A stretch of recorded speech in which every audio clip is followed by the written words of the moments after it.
Hello class, welcome back बच्चों। बेटा principle of insurance हम पढ़ रहे थे। हमने 6 प्रिंसिपल पढ़ लिए हैं बेटा, 7-1 लास्ट है बेटा, और इसके बाद नए टॉपिक की चर्चा करनी है। सब सामने देख रहे हैं मेरी तरफ। लो प्यारे बच्चों, सामने देखना शुरू करना। बेटा लास्ट प्रिंसिपल पढ़ रहे हैं, प्रिंसिपल का नाम है प्रिंसिपल ऑफ कॉन्ट्रीब्यूशन। लो प्यारे बच्चों, बहुत आराम से बात को समझने की कोशिश करना। वैसे तो इसके नाम में ही सब कुछ है बेटा, लोग करेंगे बात। बेटा एक इंसान ना अपना घर बना रहा था, और जब उसने ग्राउंड फ्लोर कंस्ट्रक्ट कर लिया, मान लो बेटा वो 400 गज में घर बना रहा है, जब उसने ग्राउंड फ्लोर कंस्ट्रक्ट कर लिया तब तक घर की वैल्यू 1 CR थी, 1 करोड़ थी बेटा। ठीक है, उसने बेटा एक इंश्योरेंस कंपनी को विजिट करा, किसी का भी नाम ले लो बेटा, इंश्योरेंस कंपनी 1 बोल रहा हूं मैं तो। एक इंश्योरेंस कंपनी को विजिट करा और बोला कि मेरे को ना फायर इंश्योरेंस कराना है अपने घर का। उन्होंने कहा ठीक है, कर देते हैं फायर इंश्योरेंस। उन्होंने कहा 1 लाख रुपए का प्रीमियम दे दो, 1 करोड़ का पूरा घर इंश्योर कर देंगे। उसने कहा ठीक है। उसने बेटा इंश्योरेंस कंपनी 1 को प्रीमियम पे कर दिया बेटा, अमाउंटेड टू ₹1 लाख, और बेटा पूरा घर इंश्योर करा लिया जिसकी वर्थ है बेटा 1 CR। ठीक है, अगले 3 महीने में उसने क्या करा बेटा, एक और फ्लोर कंस्ट्रक्ट कर दिया बेटा, फर्स्ट फ्लोर खड़ा कर दिया बेटा, और बेटा 50 लाख और लगा दिए बेटा। घर की वर्थ बढ़कर हो गई बेटा 1.5 करोड़। इस बार वो एक और इंश्योरेंस कंपनी के पास चला गया, उसने कहा घर इंश्योर कराना है। उन्होंने कैलकुलेट करी, वैल्यू बेटा 1.5 करोड़ थी घर की। उन्होंने कहा ठीक है, कर देंगे इंश्योर, आप एक काम करो प्रीमियम अमाउंट दे दो 1.5 लाख रुपए। उन्होंने कहा ठीक है, कोई दिक्कत नहीं, ये लो। तो बेटा अपने घर को अब वो दूसरी कंपनी से इंश्योर करा लाया बेटा, 1.5 लाख रुपए प्रीमियम पे कराया। ठीक है बेटा, उसने अगले 3 महीने में एक और फ्लोर कंस्ट्रक्ट कर दिया बेटा। अब घर की वैल्यू मान लो सेकेंड फ्लोर पे उसने 1 करोड़ और लगा दिया, अब टोटल घर की वैल्यू हो गई 2.5 करोड़ रुपए। एक और इंश्योरेंस कंपनी को विजिट करता है, कहता है मुझे फायर इंश्योरेंस कराना है। उन्होंने वैल्यू कैलकुलेट करी, 2.5 CR वैल्यू थी। उन्होंने कहा लाओ 2.5 लाख रुपए प्रीमियम दो, पूरा घर इंश्योर करते हैं। तो बेटा इसने 2.5 लाख रुपए प्रीमियम दे दिया बेटा, और पूरा घर इंश्योर हो गया। ठीक है, कोई दिक्कत तो नहीं बाबू। ये इंश्योरेंस कंपनी 3 को पे करा इसने। ठीक है, यहां पर बेटा 1 करोड़ से घर प्रोटेक्टेड है, यहां 1.5 करोड़ से प्रोटेक्टेड है बेटा, और यहां 2.5 करोड़ से प्रोटेक्टेड है घर। ऐसा ही है बेटा, मैंने यही बोला एग्जांपल में, 1 करोड़ से घर प्रोटेक्टेड था बेटा, यहां 1.5 करोड़ से, और यहां 2.5 करोड़ से। ऐसा ही है बेटा, तीनों फायर इंश्योरेंस है, और बेटा लकीली घर में आग लग गई। आप तो ऐसे ही चाहोगे ना कुछ मिले हाँ जी। तो बेटा घर में आग लग गई, और मान लो नुकसान हुआ 10 लाख रुपए का। मान लो बेटा नुकसान हुआ 10 लाख रुपए का। लो प्यारे बच्चों सुनना, बहुत मजेदार बात है। ये मान लो मिस्टर ए का घर है, मिस्टर ए ने कहा इंश्योरेंस कंपनी 1 10 लाख रुपए, 1 करोड़ तक का इंश्योरेंस कराया हुआ है मैंने, 10 लाख का नुकसान हुआ है, ला 10 लाख दे जा। इंश्योरेंस कंपनी 2 1.5 करोड़ तक का इंश्योरेंस उससे लिया हुआ है, घर में आग लगी है, ला 10 लाख तू दे जा। और इंश्योरेंस कंपनी 3 10 लाख तू दे जा। सर ऐसे again, insurance is not the contract of making profit. पैसा कैसे बना सकते हो आप इंश्योरेंस से? सर उतना ही मिलेगा जितना नुकसान हुआ है। और होगा क्या बेटा, प्रिंसिपल का नाम क्या है, कॉन्ट्रीब्यूशन। सर ये तीनों इंश्योरेंस कंपनी कंट्रीब्यूट करके 10 लाख देंगी। Insurance is not the contract of making profit. ये नहीं बेटा अलग अलग तीनों से 10-10 लाख रुपए मांगने शुरू कर दो, 10 लाख के 30 लाख तो तुमने वैसे ही कर दिए बेटा। बाबू इंश्योरेंस कंपनी क्या देगी, सिर्फ लॉस की अमाउंट, और यहां पर बेटा कंट्रीब्यूट करके देंगे। आप इंश्योरेंस से प्रॉफिट कभी नहीं बना सकते। अब बेटा चलो ये तो समझ में आया कि क्या होगा बेटा, कंट्रीब्यूट करके देंगे। किस रेशो में कंट्रीब्यूट करके देंगे? जैसे जैसे उन्होंने कमाया, जैसे जैसे प्रीमियम लिया बेटा, प्रीमियम की रेशो में कंट्रीब्यूट करके दे दो। प्रीमियम की रेशो है 1 लाख रेशो 1,50,000 रेशो 2,50,000। अगर मैं 50,000 से कैंसिल करने लगूं तो मैं बोल सकता हूं 2:3:5। इंश्योरेंस कंपनी 2/10 हिस्सा देगी बेटा, इंश्योरेंस कंपनी 2 3/10 और बेटा इंश्योरेंस कंपनी 3 5/10। बेटा टोटल 10 लाख रुपए का नुकसान हुआ है इंश्योरेंस कंपनी बनने का। मेरे को तो तू सिर्फ 1 लाख प्रीमियम देता था, 1.5 और 2.5 तो इनको देता था। सब अपनी अपनी रेशो में देंगे ना, तो मेरी रेशो है 2/10, मैं पे करता हूं, ये ले 20,000, 2 लाख मुझसे ले जा। बेटा 3 लाख इंश्योरेंस कंपनी 2 देगी और 5 लाख रुपए इंश्योरेंस कंपनी 3 देगी बेटा। तो मिलेंगे तो पूरे 10 लाख बेटा। और मिलेंगे कैसे बेटा? कंट्रीब्यूट करके मिलेंगे। नाम ही क्या है बेटा? Principle of contribution. तीनों से 10 लाख कभी नहीं मिल सकते बेटा। Insurance is not the contract of making profit बेटा। ओ लोग के बहुत बढ़िया क्वेश्चन। अरे तुम क्यों नहीं पूछते निकम्मो ऐसे क्वेश्चन सुना आपने? इंश्योरेंस कंपनी को कैसे पता लगेगा कि तुमने 3 जगह इंश्योरेंस करा रखा है? सर देखो ऐसा होता है, जब आप इंश्योरेंस लेते हो ना, आप किसी प्रॉपर्टी को डालते हो तो इसका एक सेंट्रलाइज्ड डेटाबेस होता है। मैं इंश्योरेंस कंपनी 1 हूं, जैसे ही आपने बताया मेरी प्रॉपर्टी, मेरे घर का एड्रेस दिस एंड दैट, कुछ भी, हाउस नंबर 121 माधोनगर सहारनपुर, तो उन्होंने एंटर करा 121 माधोनगर सहारनपुर। देखा पहले कोई प्रॉपर्टी बेटा फायर इंश्योरेंस के अगेंस्ट रजिस्टर्ड नहीं थी, तो उन्होंने क्या करा बेटा? फर्स्ट टाइम आपकी प्रॉपर्टी के अगेंस्ट फायर इंश्योरेंस कर दिया 1 CR। जब इंश्योरेंस कंपनी 2 कर रही थी, जैसे उन्होंने डाला 121 माधोनगर सहारनपुर, अच्छा समझ में आ गया, अच्छा पहले भी इंश्योरेंस कराया किसी कंपनी से, चल कोई नहीं करा ले, वो तो कुछ कहेगी नहीं इस टाइम पर, इस टाइम पर बोल के प्रीमियम थोड़ी मरवाना है। उन्होंने कहा ठीक है हाँ करो करो। ऐसे इंश्योरेंस कंपनी 3, सबको पता था बेटा कि एक प्रॉपर्टी 3 जगह पर इंश्योर हुई है, कोई कुछ नहीं कहेगा, जब आग लगेगी तब सब बोलेंगे। क्या चीज?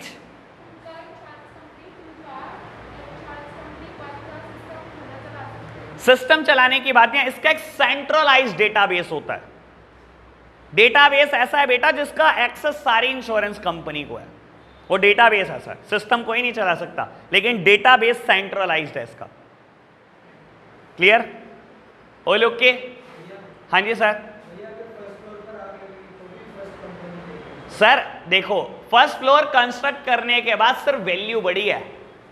आपने फर्स्ट फ्लोर का इंश्योरेंस नहीं कराया, आपने 1.5 करोड़ रुपए का इंश्योरेंस कराया। 1 करोड़ नीचे वाले घर की वैल्यू थी और 50 लाख ऊपर। सर वो घर के आपने इंश्योरेंस कराया 1.5 करोड़, मैंने कोई फर्स्ट फ्लोर का इंश्योरेंस नहीं लिया। बात ओके?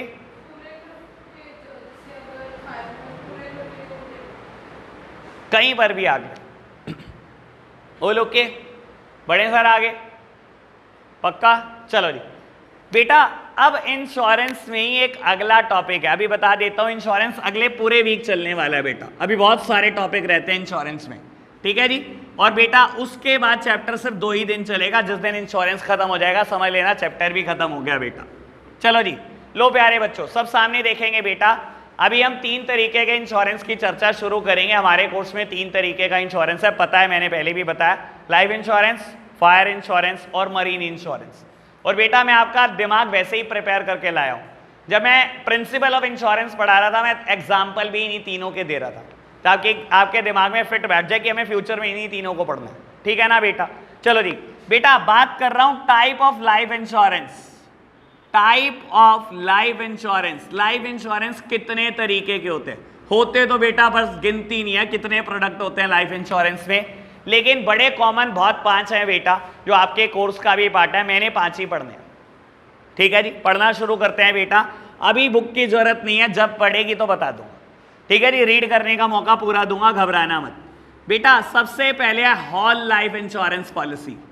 लो प्यारे बच्चों सामने देखना, होल लाइफ इंश्योरेंस पॉलिसी। और बेटा मैं इसको कंपेयर करा देता हूं बेटा एंडोमेंट इंश्योरेंस पॉलिसी के साथ।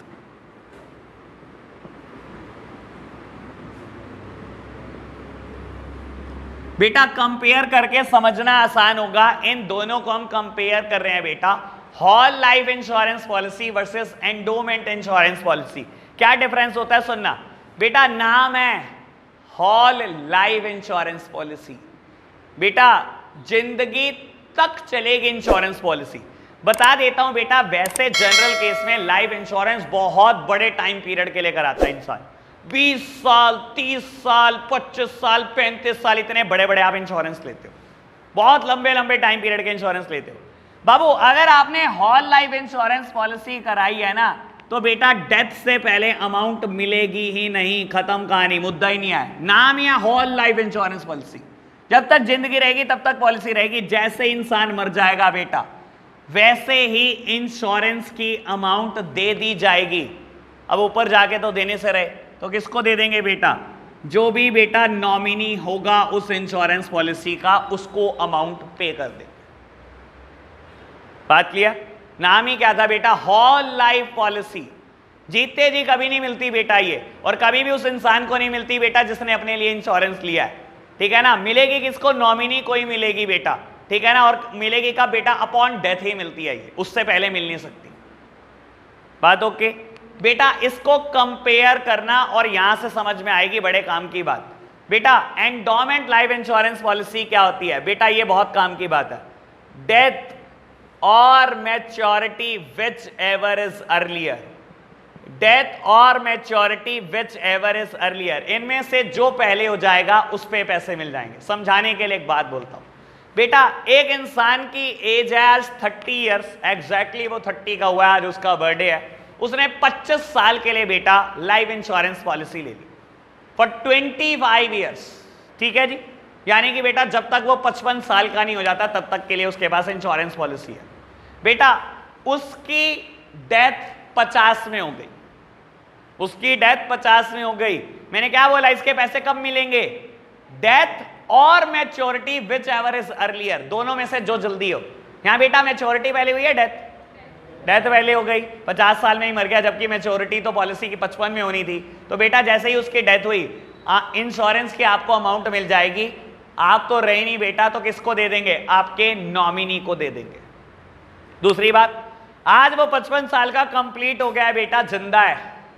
आज क्या हुआ, पॉलिसी मैच्योर हो गई, डेथ और maturity whichever is earlier, यहां मैच्योरिटी जल्दी हुई है बेटा, तो मैच्योरिटी पे पैसा मिलेंगे। ये किसको मिलेगा, क्योंकि आप जिंदा हो तो ये आप ही को दे दिया जाएगा। सर क्लियर, दोनों का डिफरेंस समझ में आया। होल लाइफ पॉलिसी ये बेटा जिसने कराई है उसको कभी नहीं मिलती, मतलब आप अपने पैसों के मजे कभी नहीं ले सकते, आप दूसरों के लिए मजे छोड़ के जाओगे, ठीक है ना। ऐसी लाइफ इंश्योरेंस पॉलिसी का क्या फायदा, ठीक है ना, जो दूसरों के लिए मजे छोड़ के जाने, अपने लिए कुछ करो।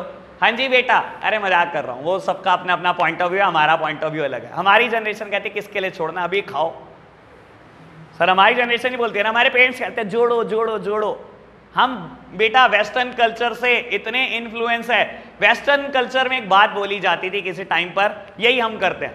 वेस्टर्न कल्चर में एक बात बोली जाती थी, स्पेंडिंग इवन थ्रू बोरोइंग, खर्च करो चाहे लोन लेके खर्च ना पड़े। और वही हम अब उसी ट्रैक पे हैं भाई, ठीक है ना।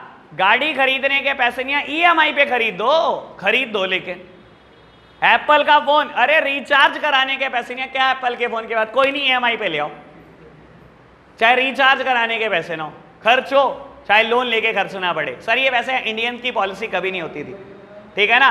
आपने शायद कभी सुना हो, सारे के सारे फॉरेनर्स की ना एक सिंपल सी पॉलिसी है बेटा, ठीक है ना। वो ना बहुत ज्यादा उजाड़ते हैं पैसे को, ठीक है ना। देखो उनके पास ना फैसिलिटीज बहुत सारी है। आप अमेरिका में रहते हो, आप इंग्लैंड में रहते हो बेटा, आपकी एजुकेशन फ्री है, आपकी हेल्थ फैसिलिटी फ्री है। इंडियन सिर्फ दो ही चीजों के लिए जोड़ रहे होते हैं, मेरे बच्चे की पढ़ाई और हमारी हेल्थ। बस सालो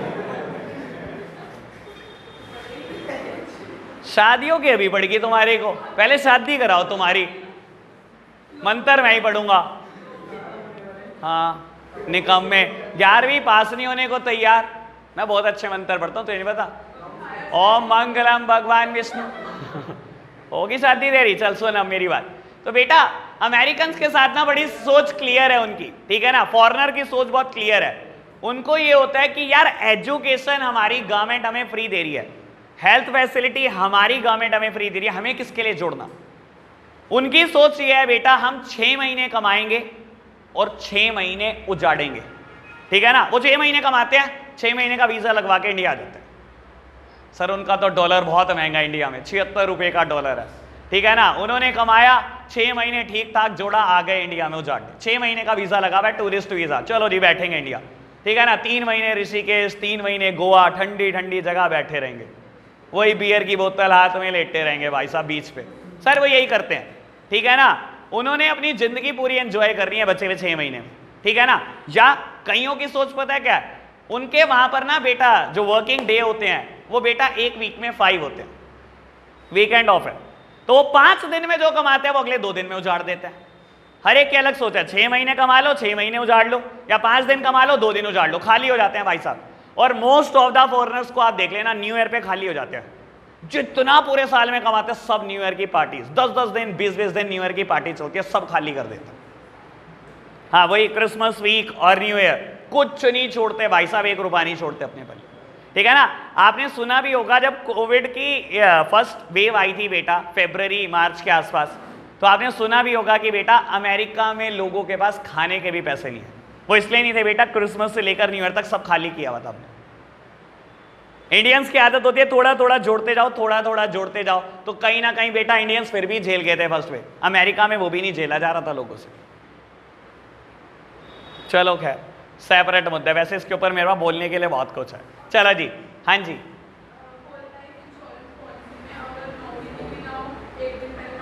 बेटा जनरल केस में कभी भी ऐसा होता नहीं, आपको बता देता हूं। चाहे आप बैंक में आज बैंक अकाउंट खुलवाने चले जाओ, चाहे आप इंश्योरेंस लेने चले जाओ, या और भी किसी जगह इन्वेस्टमेंट करने चले जाओ, सबसे पहले आपको कहा जाता है नॉमिनी का फॉर्म फिल करके दो।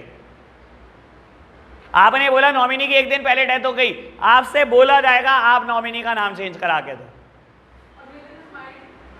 हाँ अगले दिन आपकी डेथ होगी, आपको बता देता हूं। फिर भी बेटा कहीं ना कहीं एक सर्टिफिकेट बनता है कोर्ट से, जिसको आप वारिसान बोलते हो बेटा, कि हमारी प्रॉपर्टी का वारिस कौन है। सर कोई तो निकल ही जाएगा, कोई तो निकल ही जाएगा आपकी प्रॉपर्टी का वारिस। अगर इन अ नॉर्मल केस कोई वारिस ही नहीं बचा आपका, तो हमेशा 100% केस में ऐसी प्रॉपर्टीज गवर्नमेंट की हो जाती है, ठीक है ना।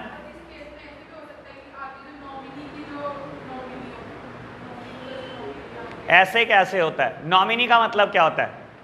नॉमिनी का मतलब लीगल हायर नहीं होता, उसे लीगल हायर बोलते हैं। नॉमिनी का नॉमिनी कोई नहीं होता है भाई, क्या पता, समझा नहीं मैं। खुद हड़प ले कौन? गवर्नमेंट। सर गवर्नमेंट हमारी बहुत तेज है, तुम्हें नहीं कुछ पता, ऐसे नहीं हड़प सकता कोई भी कुछ, हमारी गवर्नमेंट के पास ही जाती है ऐसी चीजें। आपको ये भी बात बता देता हूं, मान लो एक इंसान का बैंक अकाउंट है, आपने सुना होगा अगर आप 3 महीने तक जाकर कोई ट्रांजैक्शन ना करो तो आपका अकाउंट इनएक्टिव कर देते हैं। कभी किसी ने सुने ऐसी बात? मेरा बैंक अकाउंट है, मैं 3 महीने तक नहीं गया ना, मेरा अकाउंट इनएक्टिव कर देंगे। और कोई भी आप इंसान हो बेटा, सबका अकाउंट इनएक्टिव कर देते हैं। आप 6 महीने साल बाद उठ कर गए, आपने कहा ये अकाउंट ऑपरेट करना था, उन्होंने कहा ये तो इनएक्टिव है। अच्छा आपने चालू कराना है, लाओ पैन कार्ड आधार कार्ड फोटो दोबारा दो और हम इसको दोबारा एक्टिव कर देंगे। वो इसलिए ही करते हैं बेटा, अगर कोई इंसान 3 महीने तक नहीं आ रहा तो मान के चलते हैं हो गया अल्लाह को प्यारा। अगर आएगा तो दोबारा प्रूफ दे दे, दोबारा प्रूफ दे दे तो एक्टिव कर देंगे। आपको बता देता हूं, अगर आपका अकाउंट 7 साल तक इनएक्टिव रह गया, 7 साल तक इनएक्टिव रह गया, ऑटोमेटिकली ये सारा पैसा बैंक को ट्रांसफर करना होता है, आरबीआई को, और आरबीआई ट्रांसफर कर देता है टू द सेंट्रल गवर्नमेंट। तो गवर्नमेंट इतनी आसानी से नहीं मानती भाई। इंश्योरेंस कंपनी, आप भाई प्राइवेट सेक्टर हो पब्लिक सेक्टर हो, आप कुछ भी हो, ये पैसा आप हड़प नहीं सकते, ये तो सरकार का पैसा है। चलो क्या इतनी बात ओके है ना बेटा, बहुत ज्यादा होगी चर्चा, आगे बढ़े। चलो जी बेटा, whole life policy, endowment life policy हमने कंपेयर करके समझी, अब आगे कुछ कंपेयर नहीं करना, ठीक है जी, अलग अलग समझते चलेंगे। मैंने बोला है टोटल 5 है हमारे कोर्स में, 2 गई बेटा, third one is joint life policy. लो प्यारे बच्चों, नाम से समझ में आ रहा होगा बेटा, ज्वाइंट लाइफ पॉलिसी, 2 लोगों की जिंदगी जुड़ी है भाई। हाँ जी, ज्वाइंट लाइफ पॉलिसी बेटा, ऐसी पॉलिसी जनरली हस्बैंड और वाइफ लेते हैं, या बेटा एक पार्टनरशिप फर्म के 2 पार्टनर, नाम समझ में आ रहा होगा, ज्वाइंट लाइफ, दो लाइफ जुड़ी हुई है बेटा, या तो हस्बैंड और वाइफ लेते हैं बेटा, या पार्टनरशिप फर्म के बेटा दो पार्टनर मिलके लेते हैं। Premium is paid by either of the person, कोई दे दो प्रीमियम, हस्बैंड वाइफ ने मिलके लिया है, दोनों वर्किंग है बेटा, चाहे वाइफ प्रीमियम पे कर दे चाहे हस्बैंड, ठीक है ना बेटा। आप दो पार्टनर हो, चाहे पार्टनर 1 प्रीमियम पे कर दे चाहे पार्टनर 2, कोई भी प्रीमियम पे कर सकता है। एक की डेथ पर दूसरे सर्वाइवर को पैसा मिल जाता है, हस्बैंड की डेथ हुई तो वाइफ को मिल जाएगा, वाइफ की डेथ हुई तो हस्बैंड को पैसा दे दिया जाता है, इसे बोलते हैं ज्वाइंट लाइफ पॉलिसी। और एक्सेप्शनल क्वेश्चन मुझे पता ही है, दोनों की इकट्ठी हो जाए तो, ऐसा तो यार तुम 11वीं क्लास के बच्चों, तुम्हारे दिमाग में आती बात तो यही है, दोनों की इकट्ठी हो जाए तो। सर अगेन यार, अब मैं पहले ही बोल रहा हूं, मैं तो कह ही नहीं रहा, तू क्यों एक्सीडेंट करा रही, मैंने तो पहले ही मार दिया दोनों को इकट्ठे। हाँ जी बेटा, अगर दोनों की डेथ हो गई तो बेटा कोई ना कोई इस पॉलिसी का नॉमिनी होगा, उसको ट्रांसफर कर दिया जाएगा, और नॉमिनी एक दिन पहले ही अल्लाह को प्यारा हो गया था तो बेटा गवर्नमेंट को कर दिया जाएगा। हाँ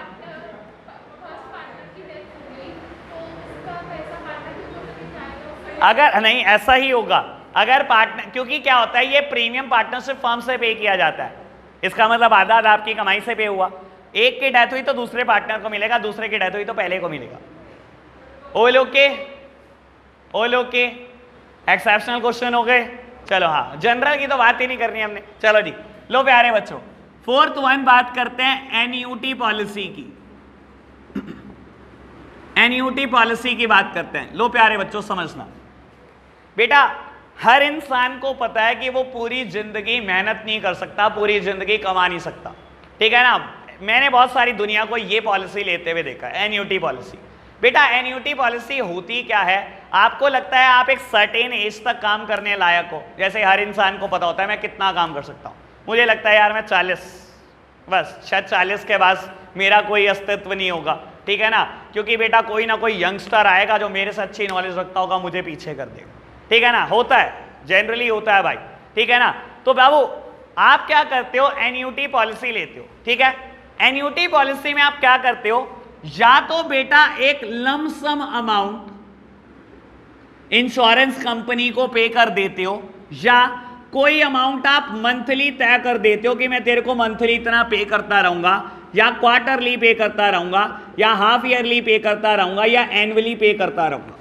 आपने इंश्योरेंस कंपनी को कह दिया मैं तेरे को लमसम देता हूं, कुछ भी 50 लाख रुपए लमसम दे रहा हूं आज, और तू एक काम करियो, जब मैं 40 का हो जाऊं उसके बाद तुझे मेरी ये अमाउंट मेरे को पर मंथ देते रहना है। सर आज मैं at the age of 28 insurance company को 50 लाख दे देता हूं, ठीक है। 12 साल हैं अभी, मैंने 50 लाख आज ही दे दिए, 12 साल तक मैंने कहा तू कर ले जो इस्तेमाल तूने करना है, जितना तू बढ़ा सकता है, जितना तू ब्याज दे सकता है मुझे बढ़ा ले, ठीक है। जैसे ही मैं 40 साल का हूं, मेरा खर्चा 15,000 रुपये महीने, तो मुझे 15,000 रुपये महीना देता रही जब तक खत्म नहीं होंगे, और मुझे पता है इतने में पूरी जिंदगी चल जाएगी। समझ आई? तो बेटा जरूरी नहीं है, मैं 1 मिनट देख लो, पहले इस बात को बहुत आराम से समझ लो। बेटा आपका पेमेंट देने का तरीका ये बहुत सारे हो सकते हैं, लमसम भी हो सकता है, मंथली भी हो सकता है। आपने कहा मंथली इंश्योरेंस कंपनी में तुझे 5,000 रुपये 10,000 रुपये महीना देता रहूंगा जब तक मैं 40 का नहीं हो जाता, 40 के बाद तू ये पैसा मुझे रिटर्न करता रही। मैं तय कर सकता हूं कि लमसम दे दूं, मंथली दे दूं, क्वार्टरली दे दूं, हाफ ईयरली दे दूं, या एनुअली दे दूं। और ले कैसे सकता हूं, ले भी बेटा 4 तरीके से सकता हूं, बस लमसम नहीं ले सकता। चाहे दे दो मंथली, चाहे क्वार्टरली, चाहे हाफ ईयरली, चाहे एनुअली ले लो, जैसे आपको पसंद। बात समझ में आई? ओ लोग के क्लियर है बात?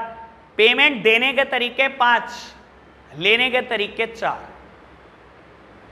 ओके बढ़े आगे? हाँ जी बोलो बाबू। देख तेरे को एक बात बता देता हूं, आज की तारीख में नॉर्मल केस में बैंक एफडी पे ब्याज 5% है। इसका मतलब होता है लगभग बैंक 14 साल में तेरे पैसे डबल कर देता है, 14 साल में पैसे डबल कर देता है। मैंने अगर आज इंश्योरेंस कंपनी को 50 लाख दिए फॉर 12 ईयर्स, तो लगभग वो अमाउंट डबल होगी, 50 के 90 तो हो ही गए होंगे, 50 के 90 हो गए हैं। और मैं कौन सा 90 इकट्ठे ले रहा हूं, मैं कह रहा हूं 15,000 रुपये महीना दियो। तो अगर उसने मुझे 15,000 रुपये महीना दे भी दिया 90 लाख में से, तो अभी भी उसके पास 89,85,000 है, अगले महीने उस पर इंटरेस्ट लग रहा होगा।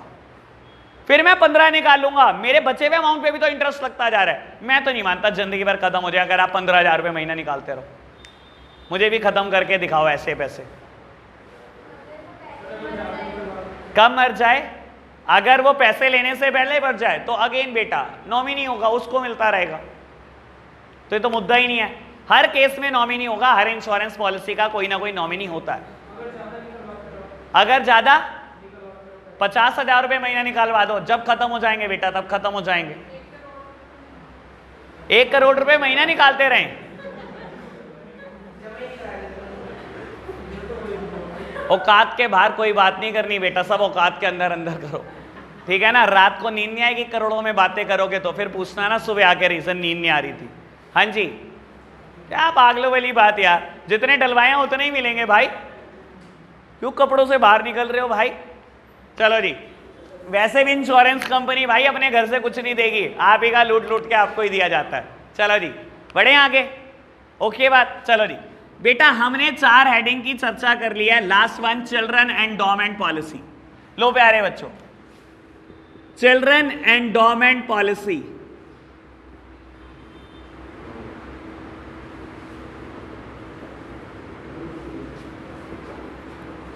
बेटा नाम से समझ में आ रहा होगा, बेटा ये चिल्ड्रन के लिए पॉलिसी है, और बेटा या तो ये पेरेंट लेते हैं बेटा for the further education of the child, या बेटा उनकी मैरिज के लिए लेते हैं। सिर्फ देखते रहे स्पेशल है, ठीक है ना बाबू। या तो फर्दर एजुकेशन के लिए लेते हैं बेटा, या उनकी मैरिज पर्पसेस के लिए लेते हैं। और जनरल केस में देखो यहां तो वर्ड लिखा हुआ है चिल्ड्रन एंडोमेंट पॉलिसी। मैं बता देता हूं, most of the insurance company की ये स्कीम फीमेल चाइल्ड के लिए, most of the insurance company की स्कीम फीमेल चाइल्ड के लिए। शिवी फिर रह गया, कुवारा ही मरेगा तू। हाँ जी, तो बेटा मैं वैसे एक आपको बता देता हूं, ये एक स्कीम का मैं जिक्र जरूर करना चाहता हूं, ये गवर्नमेंट की भी स्कीम, गवर्नमेंट की स्कीम है, आपने सुना होगा, कई बच्चों ने सुना होगा। स्कीम का नाम है सुकन्या योजना। सुना है ना बेटा, सुना है ना। मैं बताता हूं चलो इस स्कीम के बारे में आपको। बाबू सुकन्या योजना बच्चे की शादी के लिए है, ठीक है ना। मैं आपको बता देता हूं क्या इसके फीचर है। बाबू अगर आप 1,000 रुपये महीना कंट्रीब्यूट करते हो तो आपने एक साल में कितना कंट्रीब्यूट किया होगा? 12,000। और बेटा आपको कंट्रीब्यूट करना है वो 14 ईयर तक, 1,68,000। ज्यादा दिमाग मत लगाओ, दिमाग की नसें फट जाएंगी। लो जी बेटा, आपने 1,000 रुपये महीना कंट्रीब्यूट करना है 14 ईयर्स तक। आपने अमाउंट पे करा होगा बेटा गवर्नमेंट को 1,68,000। You have to hold it for 7 years. अगले 7 साल आपको और होल्ड करना है, कुछ नहीं करना। 1,000 रुपये महीना दिया बेटा, जिस दिन बच्चा पैदा हुआ अगले दिन आपने सुकन्या योजना बनवाई। ये फीमेल चाइल्ड के लिए सुकन्या, ठीक है ना बाबू। 1,68,000 रुपये 14 साल तक दिया। शिवी को ना, कैसी के लिए नहीं हो सकता ये। 7 साल तक होल्ड है बेटा, और जैसे ही 21 ईयर्स की हुई वो फीमेल चाइल्ड, बेटा गवर्नमेंट 6 लाख रुपए वापस करती है। सर इससे बढ़िया तो कुछ हो ही नहीं सकता। आपने पे कितना करा? ऑलमोस्ट 4 टाइम्स आ रहा है, 4 टाइम्स। और ये बेटा किसी भी पोस्ट ऑफिस, किसी भी बैंक से करा सकते हो आप। आज भी चलती है स्कीम, और अगले पता नहीं कितने साल तक चलती रहेगी। चलो जी सुनना बाबू, ठीक है अब ठीक है, मजाक अपनी जगह, पढ़ाई अपनी जगह। आपको बता देता हूं ये मिनिमम लिमिट है बेटा, मैक्सिमम आप इस स्कीम में 1.5 लाख रुपए साल तक जमा करा सकते हो, यानी कि 12,500 रुपए महीना। अगर किसी ने 1.5 लाख रुपए महीना, सॉरी 1.5 लाख रुपए साल जमा कराया हो तो 14 साल में बेटा मेरा ख्याल 21 लाख रुपए जमा कराए होंगे, और बेटा मिलने वाली रिटर्न भी कम से कम 80 लाख के अप्रोक्स होगी। आधों का तो मन कर गया अभी पॉलिसी कराने, तुम्हारी ऐसी की तैसी निकम्मो। लो सुनना बेटा, एक काम की बात सुन लो, बड़े काम की बात, यहां पर इसको ये जानना बड़ा जरूरी है बेटा। मान लो जो भी आपके लिए प्रीमियम पे कर रहा है, उस फीमेल चाइल्ड के लिए जो भी प्रीमियम पे कर रहा है, मान लो बेटा उसके फादर वर्किंग है, वही प्रीमियम पे कर रहे थे। 14 साल तक प्रीमियम देना था। भगवान ना करे जब वो बच्ची 10 साल की थी उसके पेरेंट की डेथ होगी, उसी पेरेंट की जो वर्किंग था, तो क्या? तो सर आपको कुछ भी पे नहीं करना, गवर्नमेंट तब भी आपको अमाउंट देगी। कुछ नहीं पे करना, वही पॉलिसी आपकी खत्म कर दी जाएगी और आपको तब भी अमाउंट मिलेगी 21 साल में 6 लाख।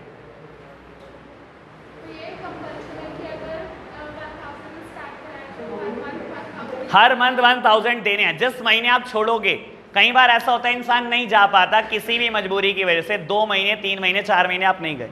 जब आप जाओगे 5वें महीने तो आपसे 1,000 रुपये महीने के हिसाब से लिया जाएगा, कुछ पेनल्टी ली जाएगी क्योंकि आप लेट क्यों आए हो, कंपल्सन है।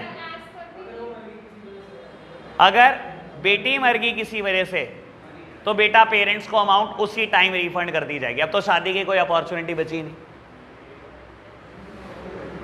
ओके भाई, और कोई? बस बढ़े आगे। Sir type of life insurance, okay sir 4 बच्चे बहुत आवाज कर रहे हो, अब ये गलत हो रहा है, ठीक है ना। जब मैं पढ़ा रहा हूं उस टाइम आवाज नहीं आनी चाहिए, ठीक है ना। मैं खुद मस्ती करा देता हूं बहुत। चलो जी, लो बेटा, टाइप ऑफ लाइफ इंश्योरेंस हमारे पास से खत्म हो गए। 5 ही तरीके के हैं बेटा, whole life, endowment, joint life policy की बात करी हमने, एन्यूटी की बात करी हमने, चिल्ड्रन एंडोमेंट की बात करी, ठीक है। मैं आपको पेज नंबर बता देता हूं एक बार, अब आप इसको रीड करके बताओ। 98, 99, पेज नंबर 99, कुछ बुक में 98 होगा। आप एक बार रीड करके बताओ बेटा, आपको समझ आई type of life insurance policy? चलो बेटा, बाबू type of life insurance finish हो जाते हैं।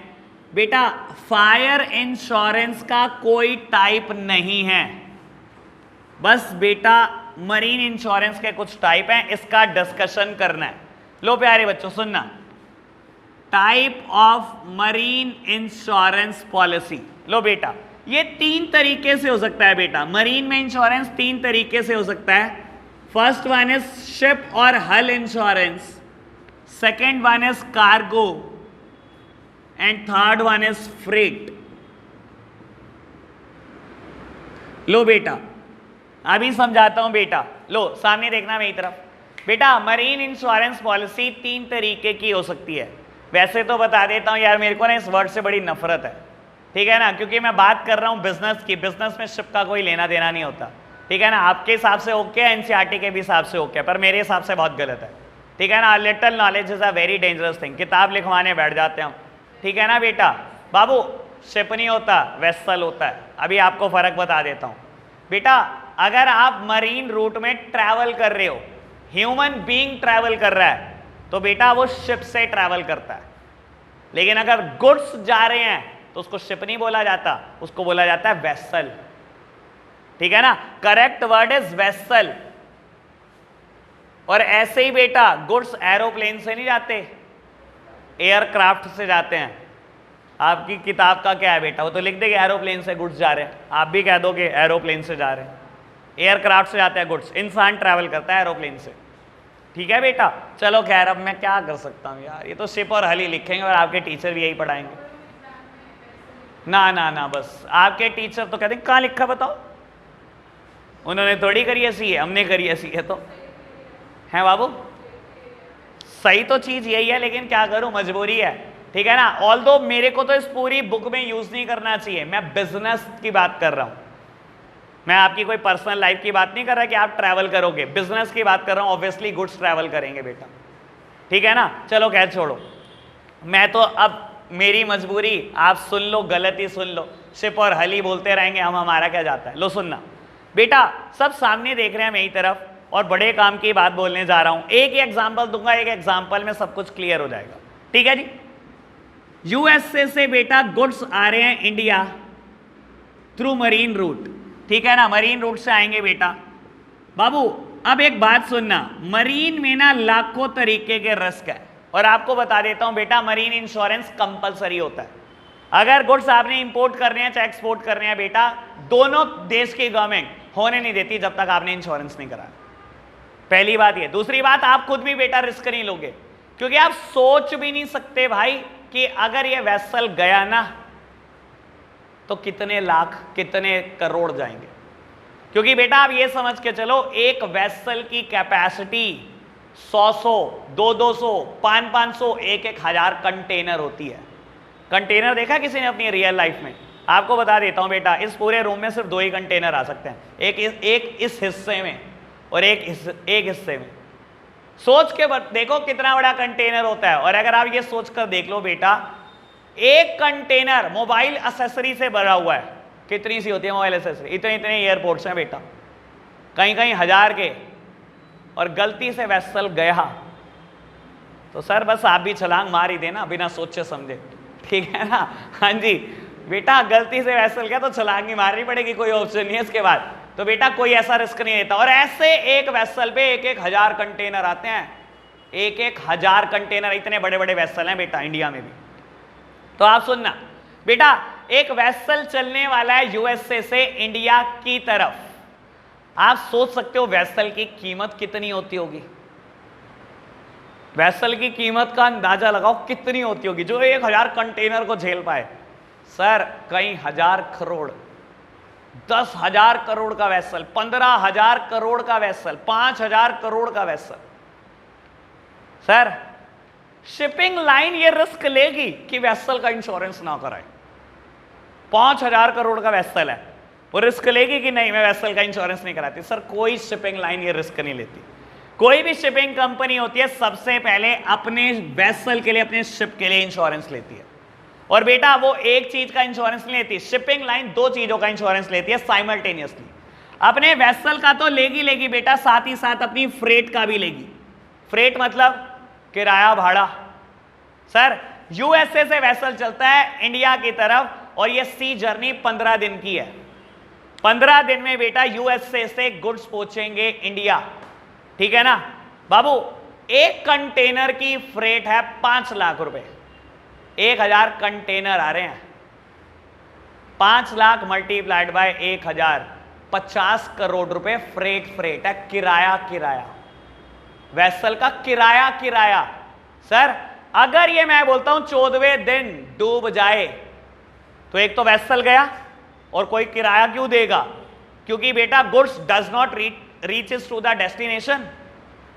डेस्टिनेशन पे गुड्स पहुंचेगा, कौन किराया देगा? वो कहेगा एक तो तुम्हारे हमारा सामान डुबा दिया, एक तुम बात कर रहे हो, किराया दे दो। किस बात का किराया? कोई किराया देगा? तो बेटा शिपिंग लाइन को सेम पॉइंट ऑफ टाइम पर 2 चीजों का इंश्योरेंस लेना पड़ता है। अपने वेसल को तो इंश्योर कराना पड़ता है बेटा, फ्रेट का भी इंश्योरेंस लेते हैं, फ्रेट का भी इंश्योरेंस। अगर बेटा डूब गया वेसल तो इसका भी पैसा मिलेगा, इसका भी पैसा मिलेगा, दोनों कौन देगी? इंश्योरेंस कंपनी देगी।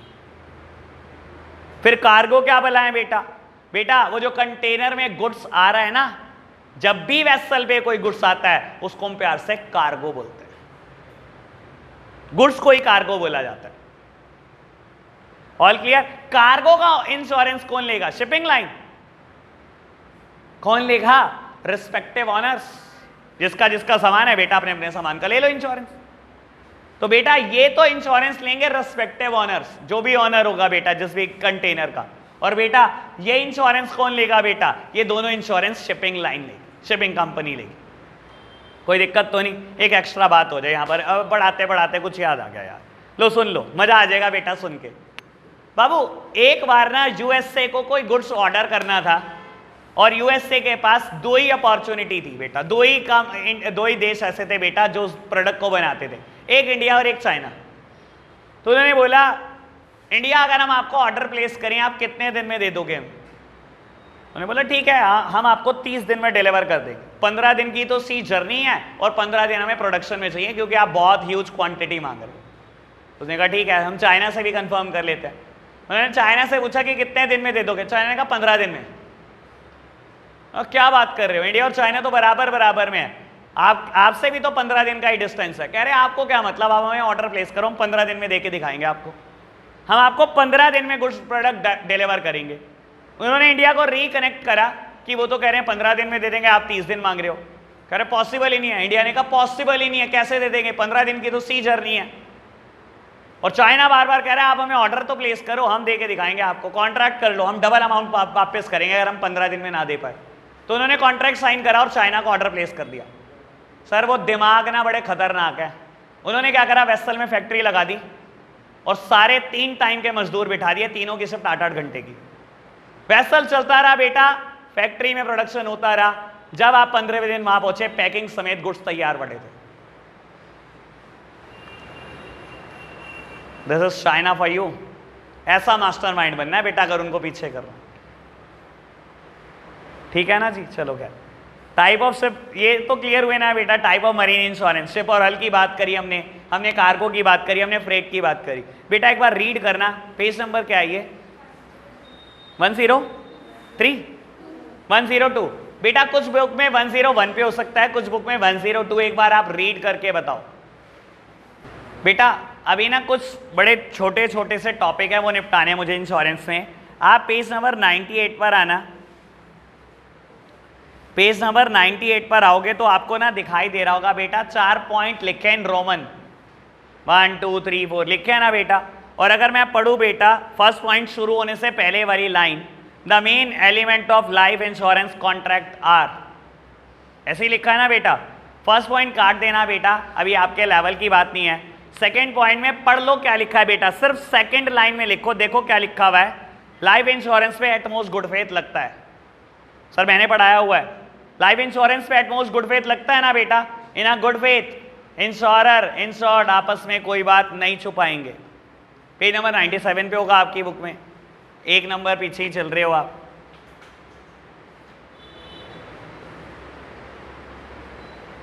मैं अभी कंफर्म कर दूंगा, ज्यादा बात है करूं भाई, रोकियो यार। बेटा पॉइंट नंबर 1 मैंने कटवा दिया है। पॉइंट नंबर 2 बेटा utmost good faith life insurance पे लगता है समझाया हुआ एटमोस्ट गुड फेथ, इसी दिन के लिए समझाया था कि आज मेहनत नहीं करनी। बेटा थर्ड वन, अगर आप सेकेंड लाइन में सेकेंड वर्ड देखोगे इंश्योरेबल इंटरेस्ट की बात करता है। लाइफ इंश्योरेंस में इंश्योरेबल इंटरेस्ट लगता है, याद करो मैं उन्हीं लोगों का इंश्योरेंस करा सकता हूं जिसमें मेरा इंटरेस्ट है, मेरी फैमिली, मेरे ब्लड रिलेटिव, मेरा स्पाउस। याद है ओके बात। Point number 4, life insurance is not a contract of indemnity. याद है बेटा, लाइफ इंश्योरेंस इंडेमनिटी का कॉन्ट्रैक्ट नहीं होता, उसी पोजीशन में आपको कोई लाकर खड़ा नहीं कर सकता। याद है ना, खत्म हो गए बेटा ये 3 पॉइंट। ऐसे ही बेटा फायर इंश्योरेंस में पेज नंबर 100 पे 4 पॉइंट है, लिखा हुआ है बेटा। आपको बता देता हूं, पहले पॉइंट में लिखा हुआ है फायर इंश्योरेंस इंश्योरेबल इंटरेस्ट का कॉन्ट्रैक्ट होता है, यानी कि insurable interest is applicable on fire insurance, पता है होता है। सेकेंड वन बेटा लिखा हुआ है एटमोस्ट गुड फेथ होता है फायर इंश्योरेंस में, होता है, कोई बात नहीं छुपानी।